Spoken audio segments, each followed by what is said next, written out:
Uzun zamandır benden talep ettiğiniz o videonun çekimi için Topkapı Sarayı'nın kapısındayım. Babı Hümayun'un önündeyim. Bugün sizinle işimiz gücümüz Enderun avlusu. Topkapı Sarayı iki avludan oluşuyor. Birun ve Enderun. Birun avlusu devletin dış hizmet avlusu. Enderun iç hizmet avlusu. Yani 600 sene boyunca Osmanlı Devleti'ni yöneten o en zirve adamların hemen büyük bir çoğunluğu bu içerideki avludan yetişti. Enderun nasıl bir avluydu? Nasıl bir sistemdi? Kim döneminde oluştu? Kim döneminde zirveye çıktı? Ve hangi dönemde nihayete erdi? Hangi sınıfları vardı? Buraya hangi insanlar hangi özellikleri dolayısıyla alınıyordu?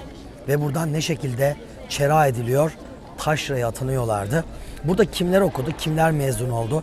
Kimler hangi padişah döneminde neler yaptı? Bugün bu odalar ne amaçla kullanılıyor? Hepsi içeride bizi bekliyor. Hazırsanız başlıyoruz.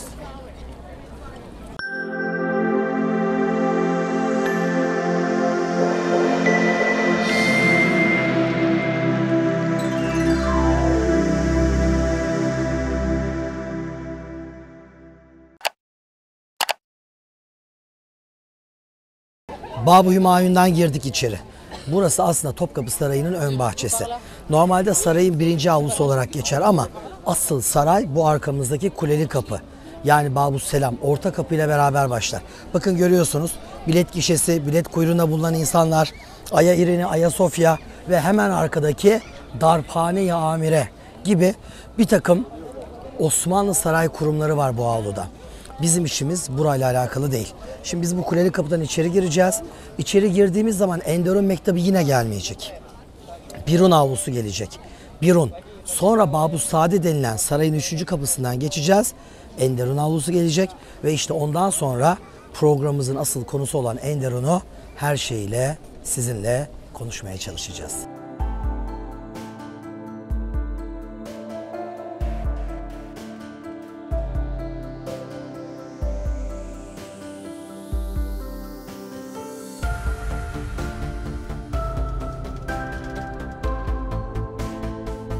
Babüsselam Kuleli Kapı yani Osmanlı'nın tabiriyle orta kapı tam arkamızda kaldı.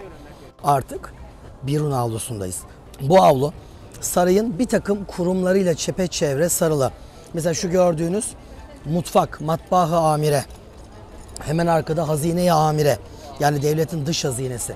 Onun yanında Adalet Kulesi'nin bulunduğu Divan-ı Hümayun, divanhane. Onun yanında Zülfü Baltacılar Dairesi ve haremin arabalar kapısı. Onun yanında has ahurlar ve bu gördüğünüz kurumlar farkındaysanız devletin dış hizmet avlusu. Peki devletin iç hizmet avlusu neresi? İşte bu gördüğünüz kapının tam arkasında. Bu kapı sarayın en özel kapısı Babüssade. Kuleli Kapı'dan içeri girmek için sarayın genel yetkililerin izni gerekiyor. Bu kapıdan içeri girmek için birebir padişahın izni gerekiyor. İçeride çok mahrem şeyler olmalı. Neden bu kadar ciddi bir koruma? Neden bu kadar bir ihtimam? Hani padişahın eşleri falan mı var? Yarı açık geziyorlar. Hiçbirisi değil. Orası bir okul. Dünyanın en büyük siyasal bilimler akademisi burası. Ve içeride 200 civarında erkek öğrenci eğitim görmekte. Ve dünyanın en klas, en özel, en eğitimli öğrencileri devlet adamı olarak yetiştirilmekte. Hem de ırk, renk, dil, din ayrımı gözetilmeksizin. Hadi Enderun avlusuna geçelim. Saltanat yolundan yürüyerek huzurlarınıza geldim. Normalde o kapıdan girdiğiniz zaman 3 tane yol karşılar sizi. Divan yolu, Divan-ı Hümayun'a giden devlet adamlarının yoludur. Matbah yolu, mutfağa gidenlerin yoludur. Saltanat yolu tam ortadan gelen, bu da padişahın at sırtında yürümüş olduğu yoldur.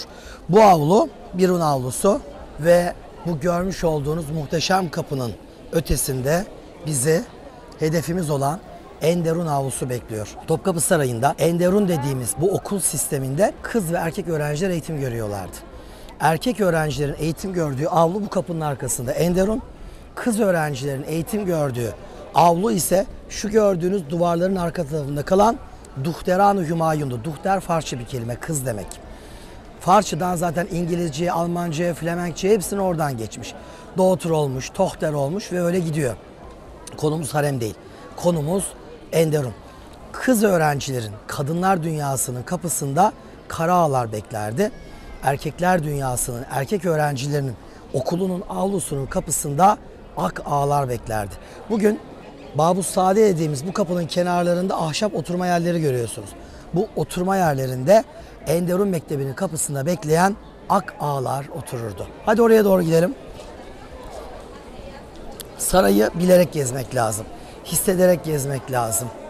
Birebir yaşamak lazım. Bakın, bu görmüş olduğunuz yer ak ağların oturduğu yerlerden bir tanesiydi. Dev adamlardı, gayet yakışıklı, boylu postuydular. Saraya bir öğrenci seçilirken ilmi sima ve ilmi beden muhakkak bilen kişiler tarafından seçilirdi. İlmi sima yani yüz ilmi. Hani sokakta bir insana bakarsınız, dersiniz ki ya bu adam sıkıntılı bir adam. Birine bakarsınız, ya yüzünden o adamın temiz olduğunu anlarsınız. Vicdanı yüzüne yansır ya insanların. O çocukları seçerlerken yüzüne bakıyorlardı. Sadece kötü iyi değil. Yani aklı neye çalışıyor, kabiliyetleri ne yönde, bunları bilirlerdi. Beden ilmi çok önemliydi. Bedene bakarlardı, uzuvlarının orantısına bakarlardı. Ve tabii boylu poslu, gösterişli olmasına bakarlardı. Sokul Mehmet Paşa Enderun Mektebi'nde okumuş ve Osmanlı'da en uzun sadrazamlık yapmış kişiydi ve lakabı Tavil'di. Tavil, yani uzun boylu Mehmet Paşa. Bostan'ın Sokoloviç köyünden devşirilmişti. İçeride birazdan göreceğimiz okul o kadar enteresan ki, hani vurguladım ya biraz önce. Yani yok bunun anası asil kandanmış, bunun babası asil soydanmış, işte şöyle zenginlermiş, böyle paralılarmış, hiç bunlara bakılmazdı. Tutulurdu en zeki, kabiliyetli, liyakatlı insanlar bu avluda kendisine yer bulur ve dünyanın bir numaralı adamlarının kızlarıyla evlenip saraya damat bile olabilirlerdi.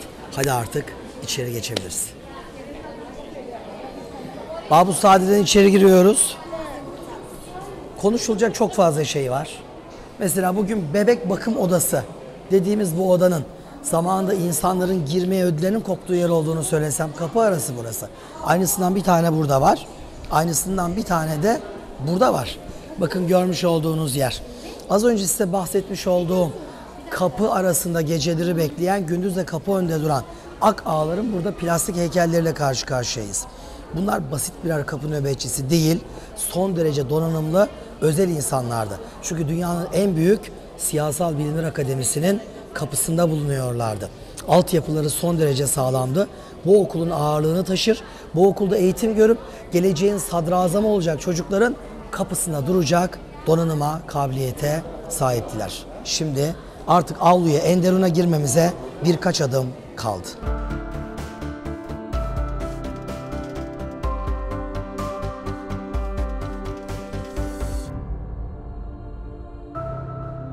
Bazen gruplara söylerim. Enderun avlusunu, Enderun Mektebi'ni anlamak için bu ismin kelimesinin sonundaki U harfini iyi yapın, her şeyi çözersiniz. Enderun. Sondaki U'yu iyi yaptık, ne oldu? En derin oldu. En derin, en özel, en mahrem avlu.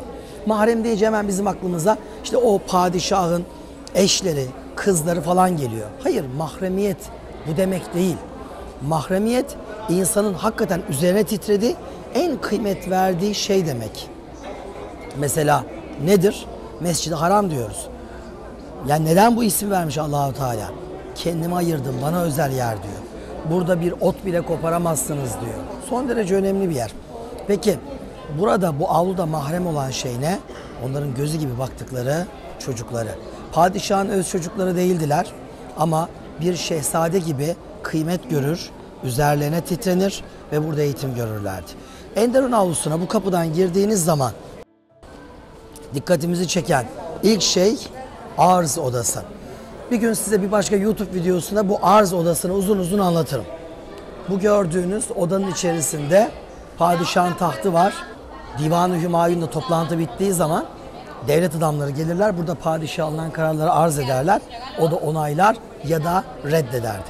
Şimdi Enderun avlusuna giren bu konuya meraklı bir kişi, yani sizler ne yapmalısınız? Enderun'un sınıflarını bilmelisiniz. Enderun toplam 7 sınıftan oluşmaktadır. Toplam 7 sınıf. Sayıyorum. İlk etapta aklınızda kalmayabilir ama bunları adım adım diğer videolarda da gezdireceğim için sanıyorum hepsini ezberleyeceksiniz. Küçük oda, büyük oda, Seferler Dairesi, Kuşhane, Hazine, Kiler Has Daire. Bakın Enderun okulu bizim anladığımız, bildiğimiz manada bir okul değil. Yani işte bizde ilkokula gidiyoruz. Şimdi ilköğretim oldu. İşte 1, 2, 3, 4. Sonra 5. sınıftan itibaren eski sistem orta 1 oluyor. Ondan sonra 5, 6, 7 diye gidiyor. Sonra lise oluyor 4 yıl. Böyle bir şey değil. Sınıf bazında bir atlama yok. İşte bu sınıfa kaydoldum. 30 kişiyiz. 30 kişi ilerledik. Böyle bir şey yok. Çünkü neden? Allah insanoğlunu eşit yaratmamış. Herkes bir elin parmakları gibi birbirinden farklı. Herkes kabiliyetli ama herkesin kabiliyeti aynı değil. Herkesin algılaması aynı değil. Onun için en zekileri bu okula alıyorlardı. Ama bu en zeki öğrenciler bu okulda birbirlerinden farklı eğitime, muameleye tabi tutuluyorlardı. Sınıf atlamalar şahıs şahıstı. Ya bir sınıfta süper zeki bir çocuk var. Diğer arkadaşlarını bir yıl beklemek zorunda kalmıyordu. Bir anda pat diye üst sınıflara geçebiliyordu. Aklıma gelen müthiş bir Enderun talebesi var. Şehzade Süleyman, yani babası Yavuz Sultan Selim İstanbul'da padişahken bu sarayda, o Manisa'da sancakbeyliği yapmaktaydı. Ve bir gün Manisa sokaklarında gezerken, o gün tabii evler hep böyle bahçeli, cümle kapıları var. Bir evin bahçe duvarından, kapısından sızan bir klasik kemençe sesi duydu. Kapı vuruldu. Kapı açıldı. İçeride yaşlı bir kadın. Genç 14-15 yaşlarında bir delikanlı. Kimdi o? Pargalı Makbul İbrahim Paşa'ydı. Şehzade Süleyman'la arkadaş oldular. Kanuni onu çok sevdi. Çok zekiydi. Hakikaten öyle böyle değil. Çok kabiliyetliydi. 10 parmağında 10 kabiliyet. Kanuni arkadaş, dost, muhip edindiği bu genci, kendisi de genç o zaman, ne yaptı? İstanbul'a gönderdi. Enderun Mektebi'ne kaydettirdi.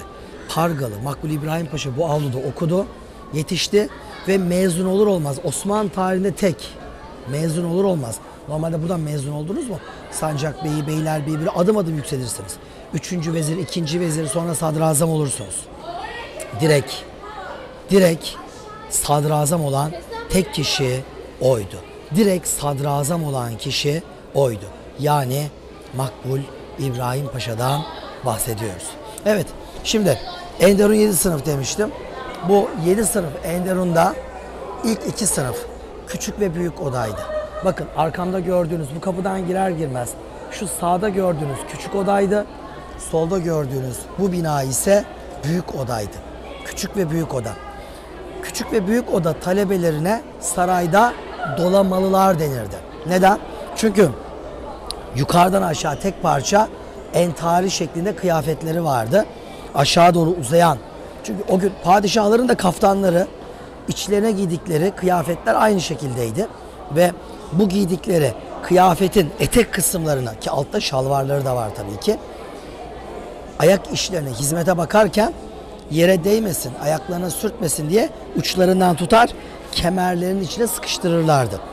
Bunları kemerlerini sıkıştırdıkları için bunlara dolamalılar denirdi. Bunlar ulufe olarak 8 akçe alırlardı. 8 akçe düşük bir fiyat ama paraya zaten ihtiyaçları yoktu. Çünkü saraya ait bütün ihtiyaçları saray tarafından karşılanmaktaydı. Gelin şu odaları bir gezelim.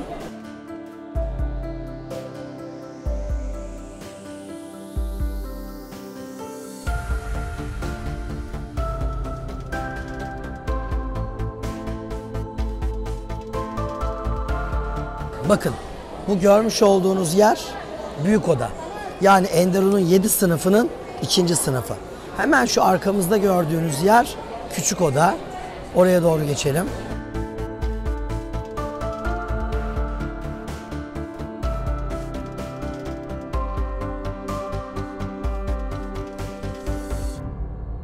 Evet, burası da küçük oda.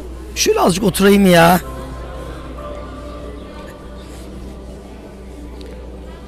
Enderun'a bir öğrenci nasıl alınırdı? Enderun Mektebi'ne bir öğrenci nasıl alınırdı? Dedim ya, babanızın paşa olması, annenizin asil kandan gelmesi Osmanlı hiç ilgilendirmiyordu.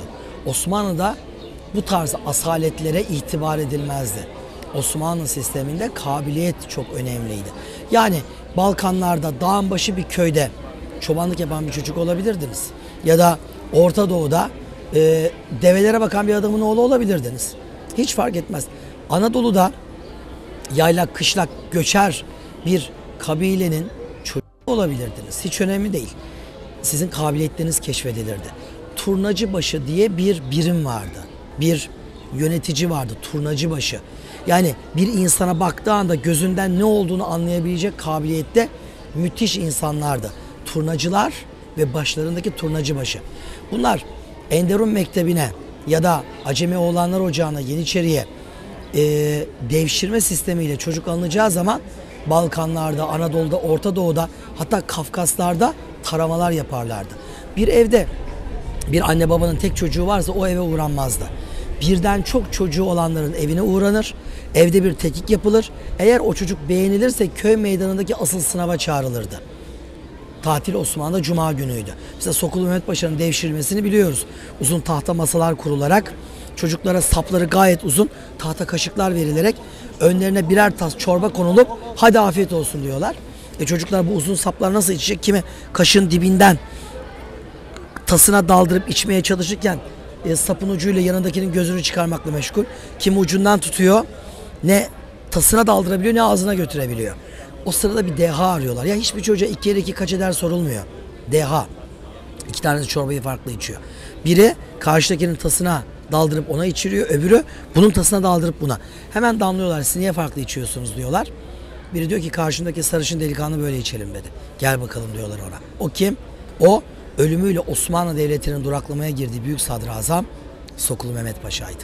Yani zekasına, kabiliyetine, pratik zekasına, dehasına bakılarak insanlar alınırdı. Önce Müslüman Türk bir ailenin yanına verilir. 2 seneye yakın orada kalınır. Örfler, ananeler öğretilirdi. Biliyorsunuz eğitim ailede başlar. Ondan sonra Edirne Enderun'a alınırdı. Sonra İstanbul'a getirilir. Tabii elene hepsi gelmiyor. İstanbul Enderun'da Galata Saray, bir Enderun Mektebi'ydi 2. Bayezid döneminde kurulan. Sonra Sultanahmet Meydanı'ndaki Pargalı İbrahim Paşa Sarayı. O da bir Enderun Mektebi'ydi. Gidin Pargalı'nın sarayına, şu an Türk İslam Eserleri Müzesi. 2. kata küçük öğrenci hücrelerini göreceksiniz. Saray sonradan Enderun'a dönüştürüldü. Ve tabii ki elene en üst sınıfta olan, parmakla gösterilen öğrenciler ne yapılırdı? Buraya getirilirdi. İşte bu gördüğünüz muhteşem okulda eğitim alırlardı. Enderun. Enderun'da bu 7 sınıfta her öğrenci grubunun ders dışında ikinci bir vazifesi vardı. Şimdi ben bugün bizim çocuklara bakıyorum. Sabahtan ikindiye okula gidiyorlar. İkindinin okuldan geliyorlar. Çantayı fildiriyorlar. Elektronik aletler, telefonlar, televizyonda diziler. Bu çocuklar nasıl adam olacak ben bilmiyorum. Halbuki Enderun Mektebi'nde ya da tarihteki eğitim sisteminde bilgiyi hıfzetmek esastı. Hani alaylı mısın, mektepli misin? Bugün biz çocuklara ne diyoruz? Kaça gidiyorsun diyoruz. Kaça gidiyorsun? 3'e gidiyorum, 5'e gidiyorum, 10'a gidiyorum. Bitti. Bitti mi? Bitmedi tabii. Sınıf geçmekle adam olunmuyor. Bir sürü sokakta işsiz insan var.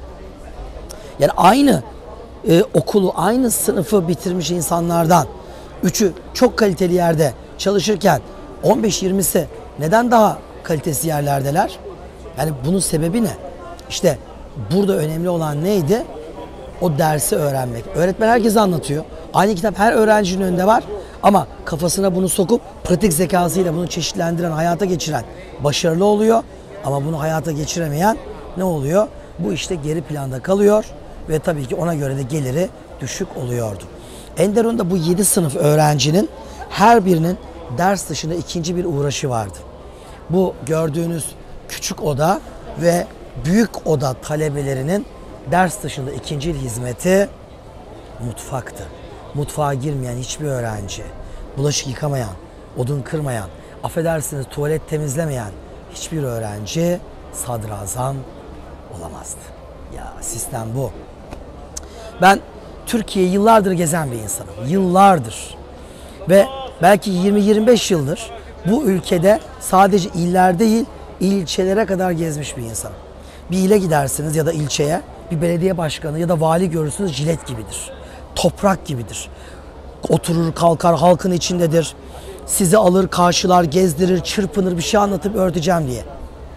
Bir ile ilçeye gidersiniz, kaymakamı, valisi, belediye başkanı burnu Kaf Dağları'nın ötesindedir. Bütün dünyaları ben yarattım der. O biçimdir. Kendini beğenmiştir. Sadece kendine düşünür. Kendi makamını, ortamını, bulunduğu şehri önemsemez. İnsanı önemsemez. Ben öyle durumlarda hemen anlarım. Birinci çocuk, yani birinci yönetici çocukluğunda anne babasının Misafir gelince ayakkabısını çevirtti. Misafir şekeri tutturdu. Hizmet ettirdi. Ve adım adım yetişti. Şımarmadan eğitilmiş öğrencidir. Öbürü kendi ortamını ve toplumu hiçe sayıp sadece ben diyenler devamlı şımartılmış olanlardır. İşte Enderun Mektebi böyle muhteşem bir yerdi. Şimdi küçük ve büyük odayı gördük. 3. sınıf hemen sağımda görmüş olduğunuz yer Seferler Dairesi. Seferler Dairesi yaklaşık 5 yıldır kilitliydi. Restore edilmekteydi. Restorasyonu bitti ve açıldı. Burası Enderun Mektebi'nin 3. sınıf öğrencilerinin yatılı kalmış olduğu yer. Burada öğrenciler tabii ki kendilerine göre apayrı işler yapıyorlardı. En önemli işlerinden biri de saray elbiselerinin bakımıydı. Şimdi bu yeni açılan yerlerle alakalı ayrı ayrı videolar hazırladım. Bu videoları bu videodan sonra önümüzdeki günlerde tek tek size YouTube kanalımdan arz edeceğim. Onları da izleme fırsatı elde edeceksiniz. Yani Seferler Koğuşu, yanındaki hazine birimi, hemen az ilerideki hazine koğuşu, onun yanındaki kilerhane, buraların her birinin ayrı ayrı videolarını görmüş olacağız. Şimdi Seferler 3. sınıf. Şimdi geçiyoruz 4. sınıfa.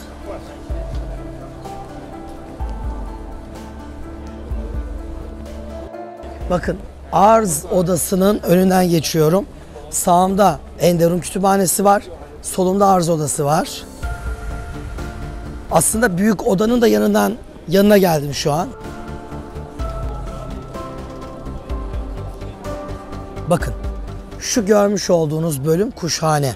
Aslında şu önümüzdeki bina ile karıştırmayın. Şu bina Ak Ağlar, yani Enderun. Bu avluda 200'e yakın erkek öğrenci eğitim görüyor. Ve bu öğrenciler tabii ki 5 vakit namaz kılıyorlar. İbadetlerini cemaatle burada eda ediyorlardı. Hemen Enderun Mescidi ile büyük oda koğuşunun arkasında şu yüksek duvarları görüyor musunuz? Bakın duvarların üzerinde bir tane pencere yok. Neden? Çünkü oranın arkası kadınlar dünyası. Harem-i Hümayun. Çok süslü bir balkon görüyorsunuz ve sivri kemerli bir alınlık, sivri kemerli üst pencereler. İşte orası ve oranın arkası kuşhane. Enderun Mektebi'nin 4. sınıf öğrencileri orada kalmaktaydı. Bu öğrencilerin tabii ki birçok vazifesi vardı ama en önemli vazifelerinden bir tanesi saray kuşlarının bakımını yapmaktı.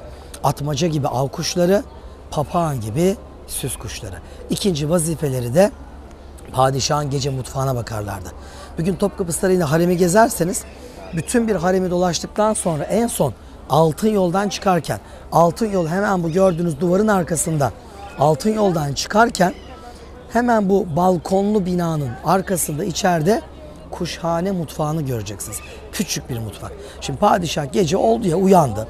Midesi kazındı. Bir şeyler yemek içmek istedi. Her insanın başına gelebilir. Ta Birun avlusunun bir köşesindeki matbaa amireden padişahın ayağına yemek mi gelecek gecenin bir yarısı? Tabii ki hayır. Padişahın gece mutfak hizmetine kuşhane koğuşundaki öğrenciler bakmaktaydı. Tabii burada mantık neydi? Burada mantık öğrencilere hizmet ettirerek öğrencileri olgunlaştırmak, geleceğe hazırlamakta. Kaç oldu? Sınıflar 4 oldu. Küçük oda, büyük oda, Seferler Koğuşu, kuşhane koğuşu. Sırada 5. sınıf var. Neresi? Tabii ki hazine. Onu görmeye nereye gidiyoruz? Buradan ilerliyoruz.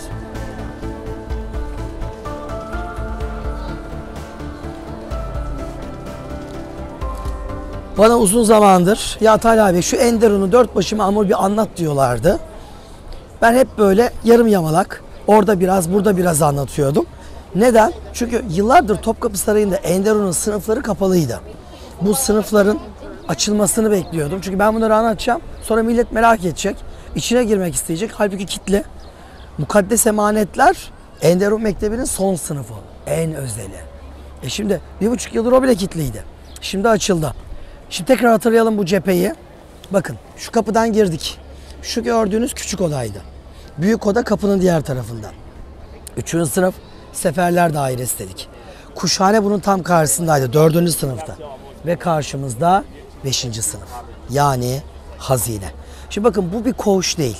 Fatih Sultan Mehmet'in İstanbul'u fethettikten sonra 1453 bu Sarayburnu'nun tam ortasındaki ucundaki muhteşem külliyenin inşaatına başlıyor.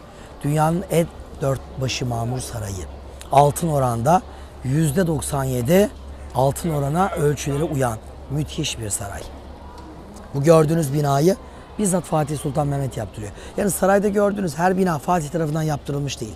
Peyderpey başka padişahların da eklemeleri var. Mesela şu gördüğünüz Enderun'un 3. sınıfı Seferliler Koğuşu. Bu mesela 4. Murat döneminde çok ön plana çıkmış bir sınıf. Seferler. Padişahla sefere çıkan Enderun'un 3. sınıf talebeleri. Burası hazine. Hazine koğuşu öğrencileri, yani 5. sınıf Enderun öğrencileri burada vazife görüyor. Ama burada yatılı kalmıyorlar. Yatılı kaldıkları yer hazinenin yanının yanı. Hazinenin yanı 6. sınıf öğrenciler. Kilerhane, onun yanı hazine koğuşu. Biz yine buraya dönelim. Hazinede ne oluyordu? Osmanlı Devleti'nde 2 tane hazine vardı. Biri dış, biri iç. Dış hazine hemen Birun avlusunda Divan-ı Hümayun'un yanında bulunan birimdi. İç hazine ise işte burasıydı. Yani bir cebinizde, cüzdanınızda paranız vardır. Anlık kullanım parası. Bir de bankanızda orada burada yatırımlık paranız vardır. İşte bu görmüş olduğunuz yer sizin anlık kullanım değil, yatırımlık paranız. Osmanlı Devleti'nin parası buydu. Hadi hazineye doğru biraz yaklaşalım.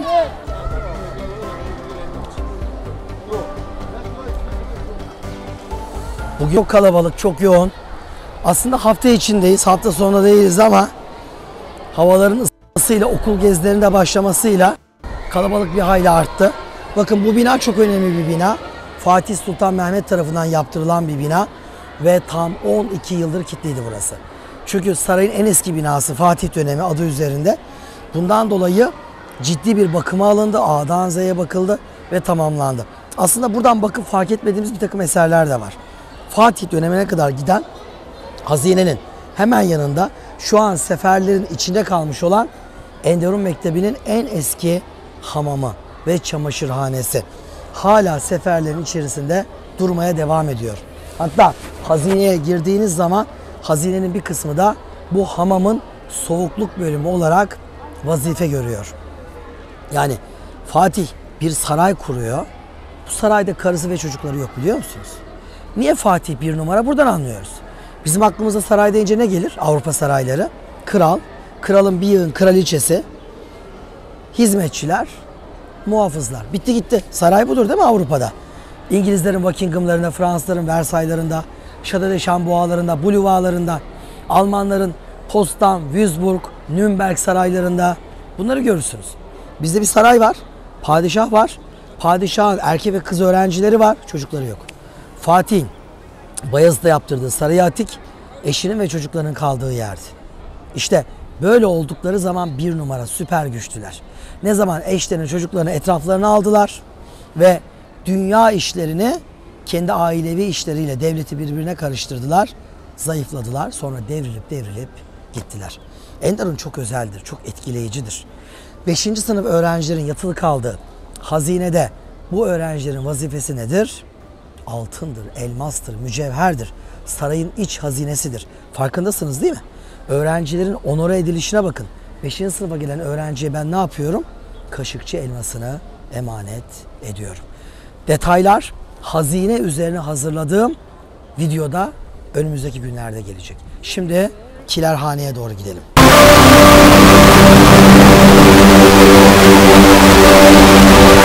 Hazineyi size anlattığım o video yayınlandığında çok etkileneceksiniz. Çünkü bizzat Fatih'in yaptırdığı özel seyirgahı, balkonu da olan çok etkileyici bir yerdir Fatih Köşkü. Bu görmüş olduğunuz yapı Kilerhane ya da Kilarhane.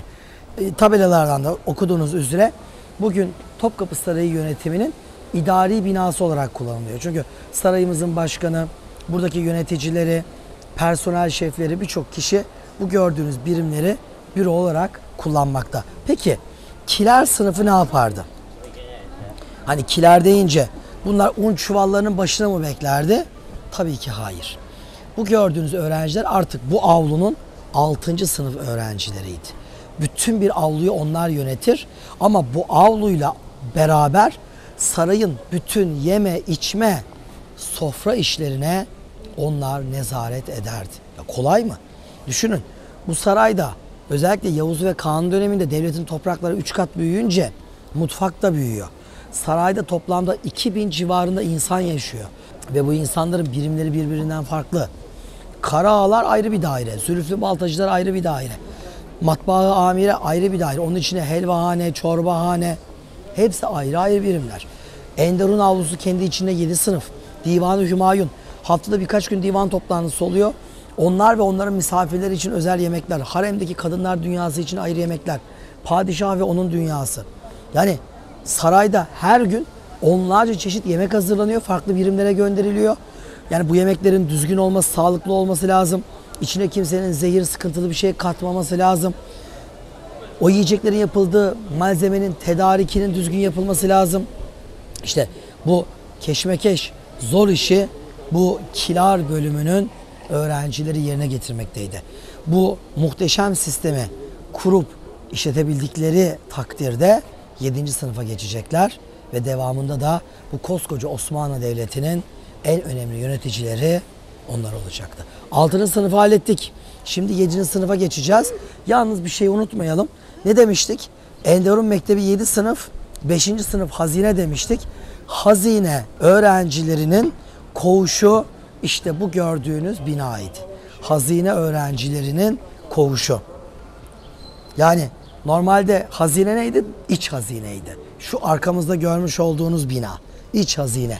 Yeni açıldı. Mükemmel mücevherler sergide. Çoğunun hikayeleri var. Bunları da peyderpey sizlere aktaracağım. Hazinede vazife gören öğrenciler işte bu gördüğünüz binada yatılı olarak kalıyorlardı. Ve sarayın hazinelerine onlar sahip çıkıyor, onlar bakıyorlardı. Ve sırada 7. sınıf var. Üzüldüğüm şeyi söyleyeyim mi size? Şu koskoca saraya her gün on binlerce insan geliyor. Yerli yabancı. Ve bu insanların bilmesi gereken en önemli yer. Enderun'un 7. sınıfı yani has daire. Fakat yerli yabancı %99.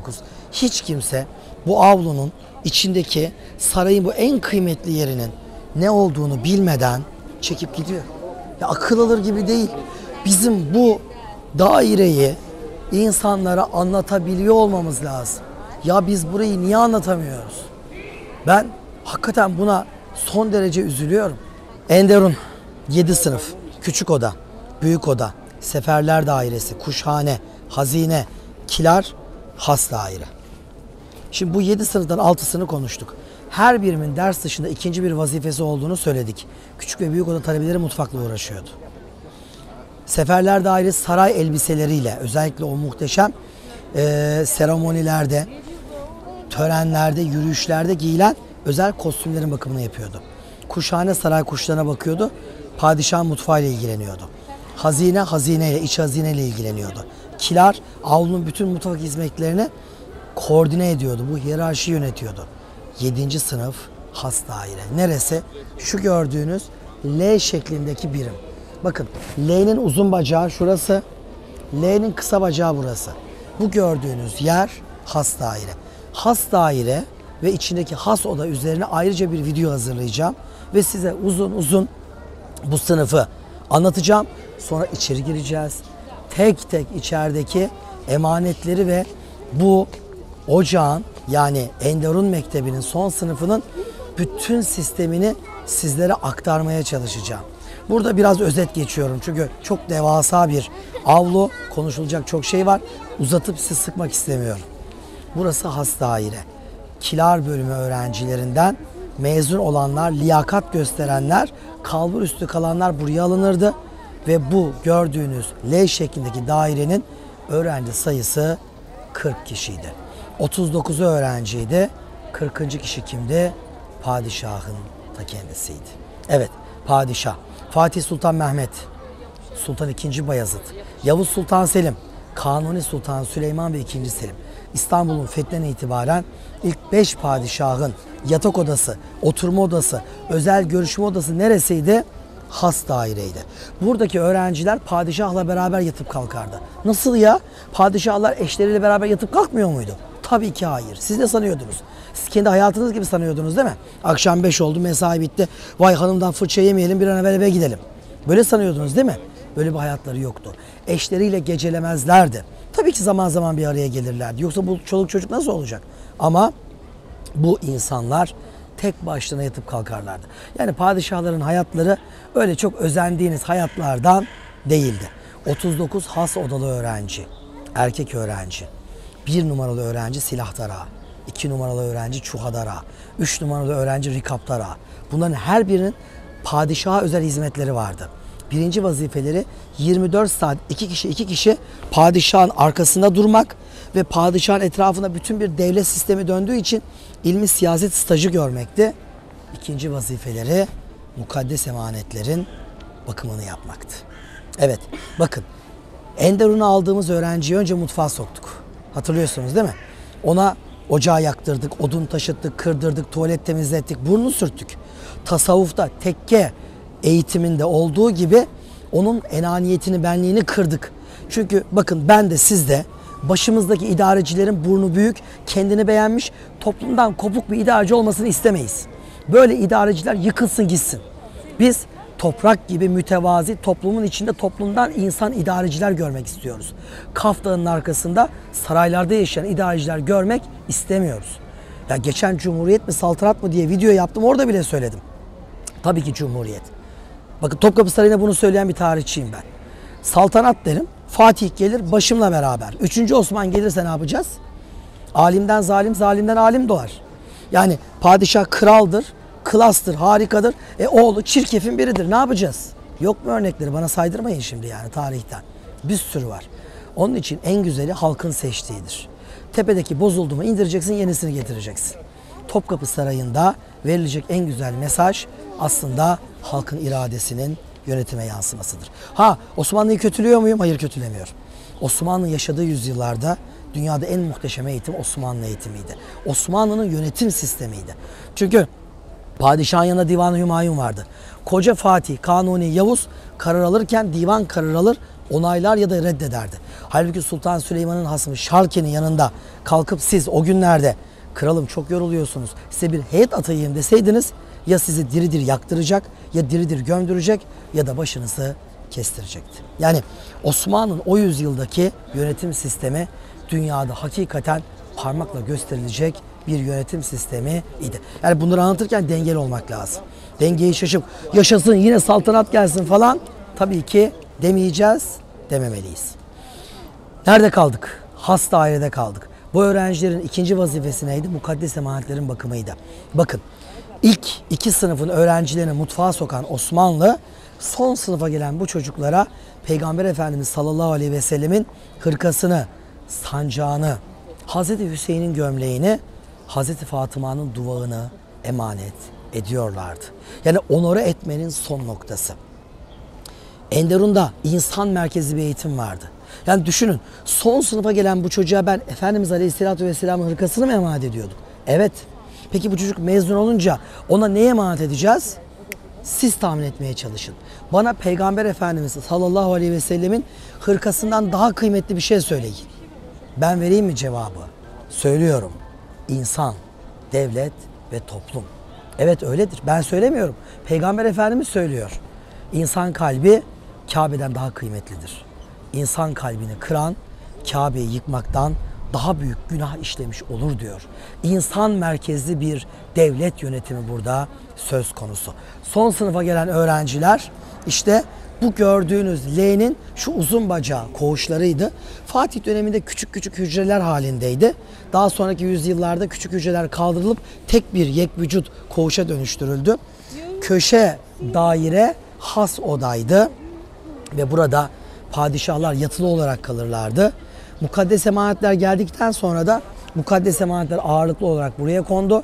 Bu öğrenciler hem padişahın 24 saat hizmetine hem de mukaddes emanetlerin bakımına bakmış oldular. Enderun avlusunda konuyu neyle bitireceğim biliyor musunuz? Hepinizi sanıyorum hemen hepinizi ters köşe yapacak bir olayla. Biz Osmanlı'yı aslında hiç bilmiyoruz. Hadi beni takip edin. Şimdi 2 tane bina görüyorsunuz. Şu gördüğünüz bina 1, şu gördüğünüz bina 2. Peki bu binalar neyin nesiydi? Şimdi siz ünlü bir mimar olsanız, ve saray sizi çağırsa, dese ki Enderun avlusuna 2 tane bina yapmanızı istiyoruz. Biri kütüphane, biri mescit. Yani size böyle bir teklifle geldiler. Saray çağırıyor. Tabii ki yapacaksınız. Bir kütüphane ve bir de mescit. Yer gösterdiler. Dediler ki valla avlunun ortası boş. Bir binanın birini buraya yapacağız. Bir de avlunun kenarında şu gördüğünüz bölüm boş. 2. binayı oraya yapacağız.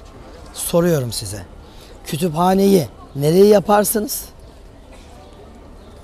Mescidi, Enderun Camisi'ni nereye yaparsınız? Ben soruyu kendime sordum. Ve Osmanlı'yı hiç anlamadığımı fark ettim. Kendime sordum. Ben bunu hep yaparım. Empati şarttır. Dedim camiyi nereye yaparım? Tabii ki ortaya yaparım. Kütüphaneyi nereye yaparım? Kenara yaparım. Sonra kafayı kaldırdım, bir baktım. Osmanlı kütüphaneyi ortaya yapmış.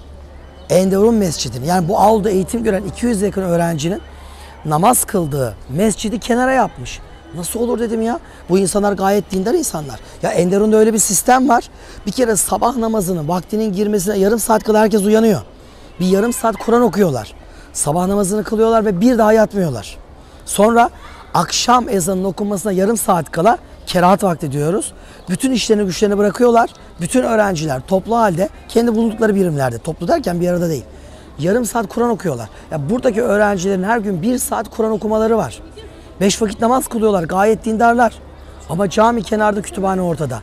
Sonra bunu uzun uzun düşündüm. Çünkü her zaman söylerim. Tarih sıklıkla yalan söyler. Sanat tarihi hiçbir zaman yalan söylemez.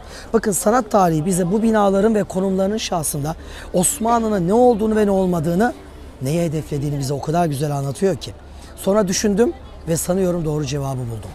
İnançlı bir insan, dini bütün, yaşantısı düzgün bir insan, eğer cahilse ayağının sürçmesi, düşmesi mukadderdir. Akıllı, alim bir insan, manevi bir yaşantısı olmasa bile bir gün doğru yolu bulması illaki söz konusudur. Onun için İslam'ın ilk emri okudur. Yani siz çocuklarınızı yetiştirirken istediğiniz kadar dindar yetiştirin. Eğer taklidi imanla, altyapısız, temelsiz yetiştiriyorsanız yarın sizden ayrıldığında ilk rüzgarla sağa sola savrulması söz konusu olacaktır. Ama altyapılı bir çocuk yetiştiğinde hangi ortamda ve yerde olursa olsun, hangi rüzgarlara maruz kalırsa kalsın, onun ayakları yere hep sapasağlam basacaktır. Bu son derece önemlidir. Bunu ben söylemiyorum. Bunu Topkapı Sarayı'nda bu görmüş olduğunuz muhteşem binaların şahsında Osmanlı eğitim sistemi ve Enderun Mektebi söylemektedir. Enderun'u doğru düzgün anladığımız zaman Osmanlı'nın gençleri muhteşem bir ortamda ve bu sistemle yetiştirdiğini bilip aynı mantığı bugünkü eğitim sistemine uygulayabildiğimiz zaman, o zaman sanıyorum adam olacağız. Eğitim sistemimiz de adam olacak. Oradan yetişen çocuklar da adam olacak. Peki bu muhteşem eğitim sistemi ne zaman sona erdi? 2. Mahmut döneminde. 1826'da Yeniçeri Ocağı kaldırıldı. Devşirmeyle asker alma sistemi ortadan kalktı. Uzun lafın kısası. Peki Enderun Mektebi nasıl sona erdi? Enderun Mektebi 2. Mahmut döneminde sona erdi. 1826 yılında Vakayı Hayriye ile Yeniçeri Ocağı tasfiye edildi. Zaten devşirme sistemiyle alınan öğrenciler önce acemi olanlar ocağına, oradan Yeniçeri'ye, ama iyice zeki olanlar Edirne Sarayı'na, İstanbul'daki Galata Sarayı'na ya da Sultanahmet'teki Pargalı Makbul İbrahim Paşa Sarayı'na alınıyor. Elene elene oradan Topkapı Sarayı'na geliyor ve buradan yükseliyor idi. 1830'lara gelindiğinde yeni kurulan ordu Asakir-i Mansure-i Muhammediye ordusuna direkt Enderun Mektebi'nden öğrenciler alınmaya başlanınca, devlet kademelerine değil de daha çok bu öğrenciler askeriye sevk edilince konumu düştü. Devlet kademelerine başka okullardan öğrenciler daha çok gelmeye başladı ve Enderun önemini kaybederek nihayete ermiş oldu. Bilgiye dayalı, kabiliyete dayalı, ananın babanın zenginliğine, asilkan saçmalığına dayalı olmayan bir eğitim sistemiyle gençlerimizi yetiştirdiğimiz zaman sanıyorum o zaman eğitim sisteminde bir patlama yaşayacak. Ülkemizin kurumlarına çok kaliteli insanlar yetiştirmiş olacağız. Osmanlı bu sistemi öyle bir kurmuştu ki sadece size bu anlattığım bu avludaki erkek öğrenciler için değil, karşı avludaki kız öğrenciler için de aynı durum söz konusuydu. Enderun'u bize en iyi anlatan adam kimdir biliyor musunuz? Ali Ufku Bey'dir. Ali Ufku Bey Enderun'da yetişmiş gayrimüslim asıllı bir çocuktur. Ve Türk musikisini tabii ki bu avluda öğrenmiş ve dünyaya tanıtmış müthiş bir adamdır. Ali Ufku Bey'in bir arkadaşı Enderun'dan çıkma bir hanımla evlenir. Ve arkadaşını ziyarete gittiği bir gün o çok merak ettiği soruyu sorar. Bakın kendisi de bu avluda okumuş. Ama duvarın arkasını bilmiyor, çok merak ediyor. Arkadaşının hanımı haremden çıkma olduğu için ona sordurur. Harem nasıl der. Kadın bir tek cümleyle cevap verir. Erkek tarafı nasılsa aynısı. Yani buradaki bu saydığımız 7 sınıf nasılsa haremde aynen öyleydi. Orada bir kız yetişir, yükselir, son sınıfa gelir ve bu avluda, bu köşede yetişen, yükselen son sınıf bir öğrenciyle evlendirilir.